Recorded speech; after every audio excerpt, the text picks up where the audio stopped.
आए हैं, योग माया को भेजा है इनके पीछे कि जाओ देवकी जी के गर्भ में जो बालक है आप पवन प्रेरित करके उस गर्भ को रोहिणी जी के उदर में रखाओ। योग माया आई हैं और देवकी जी के गर्भ से उस बालक को रोहिणी जी के उदर में रखा है। उसके बाद 8वें पुत्र के रूप में स्वयं परमात्मा स्वयं भगवान आना चाहते हैं। देवताओं ने आकर भगवान की प्रार्थना की है, सत्यव्रतम सत्य परम त्रिसत्यम सत्यस्य योनि निहितम च सत्ये सत्यस्य सत्यमृत सत्यनेत्रम सत्यात्मकम त्वां शरणं प्रपन्नम्। हे सत्य स्वरूप परमात्मा, आप सत्यव्रत हैं, आप सत्य ही हैं, आप सत्य स्वरूप हैं, इसलिए आपके चरणों में मेरा बारंबार वंदन है, बारंबार निवेदन है। भगवान के चरणों में प्रार्थना की है, गर्भस्तुति इसको बोलते हैं। देवताओं ने प्रार्थना की, भगवान ने कहा आप चिंता ना करो, आप लोगों के उद्धार के लिए ही, आप लोगों के कल्याण के लिए ही मैं धराधाम पर अवतरित होने जा रहा हूँ, आप चिंता नहीं करो। जनि डरपऊ मुनि सिद्ध सुरेशा तुम ही लागी धरी हूँ नरवेशा। आपके उद्धार के लिए ही मैं धराधाम पे उतर के आ रहा हूँ, आप चिंता ना करो। धीरे धीरे धीरे धीरे देवकी जी के गर्भ से बालक के जन्म लेने का समय आया। योग माया को प्रेरित किया है भगवान ने और कहा आप श्री यशोदा मैया के यहाँ, श्री नंद बाबा के यहाँ जाकर प्रकट हो उनकी पुत्री के रूप में। मैं वसुदेव और देवकी के 8वें लाल के रूप में प्रकट होके आऊंगा। मुझे जन्म लेते ही मेरे बाबा गोकुल पहुंचा देंगे और वहां से आपको लेके चले आएंगे। जब कंस आपको मारने का प्रयास करे तो आप कंस को ये बता देना कि तुम्हें मारने वाला तो कहीं और चला गया। सारी योजनाएं सुनिश्चित हो गई हैं। इधर रात्रि काल में देवकी मैया सो रही थी। रात में सोते सोते देवकी मैया ने एक स्वप्न देखा।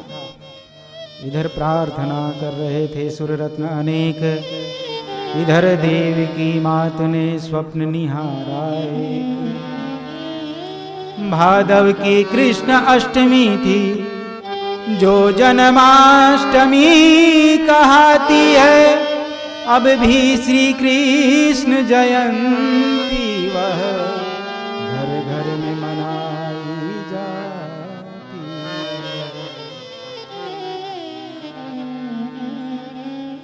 मैया ने रात्रि में स्वप्न देखा, निशिथे तमोद्भूते जायमाने जनार्दन देवक्याम देवरूपिण्याम विष्णु सर्वगुहास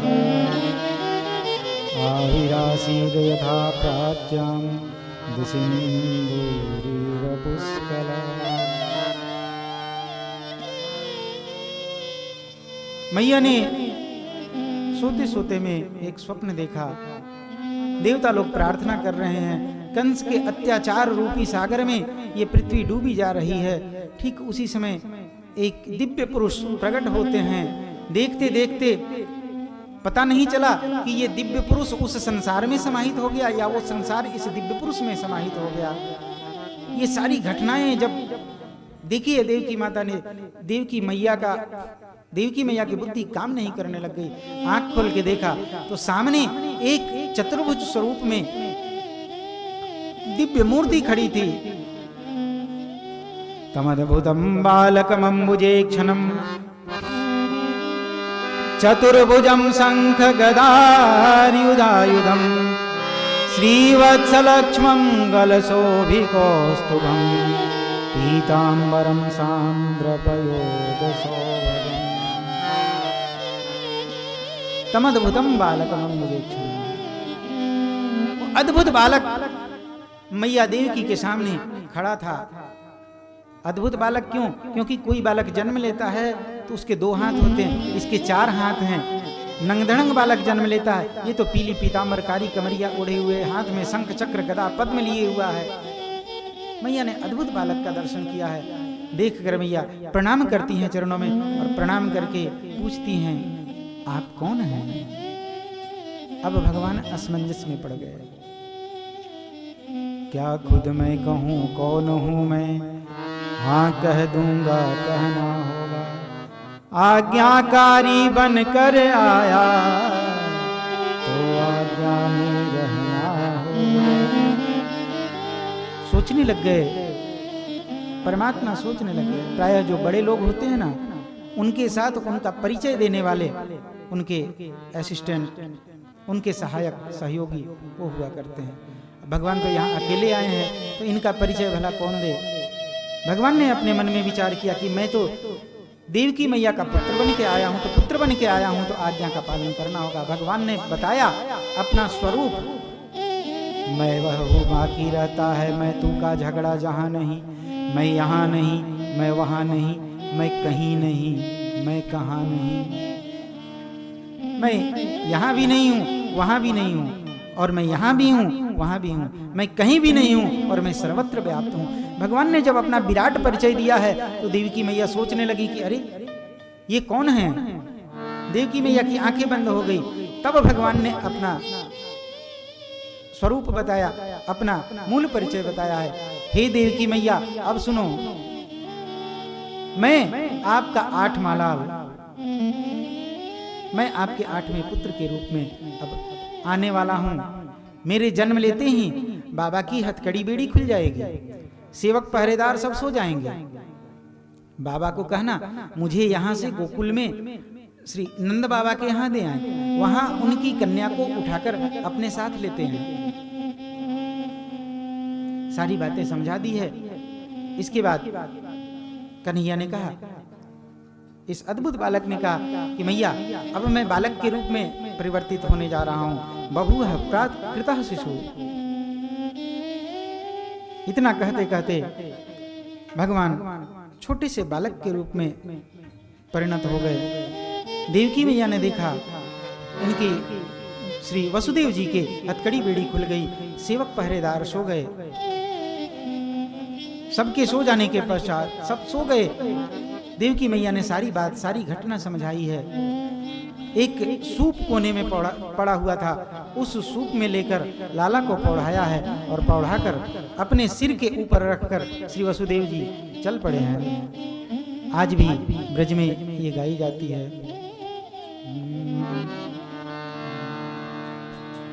सोए गए या के पहरे वारे, या के आप ही खुल गए तारे रे, या कारी का मरवारी जुलूम कर वारी रे, या कारी का मरवारी जुलूम कर वारी रे, या कारी का मरवारी, या कारी का मरवारी रे, या पीली पीताम्बर वारी रे, का मनवारे, या पीली पीताम्बर वाले जुलूम कर वारी रे, या कारी का मरवारी रे जुलूम।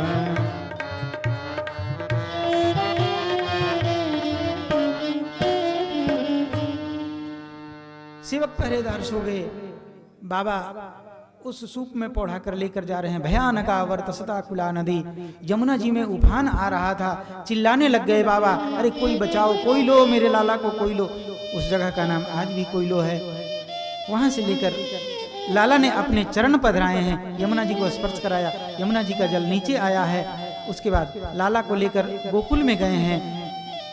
यशोदा मैया के पास बालिका, उनकी कन्या पौड़ी हुई थी, अपने लाला को सुला दिया, उस कन्या को सूप में पौड़ाया, लेकर पुनः यहाँ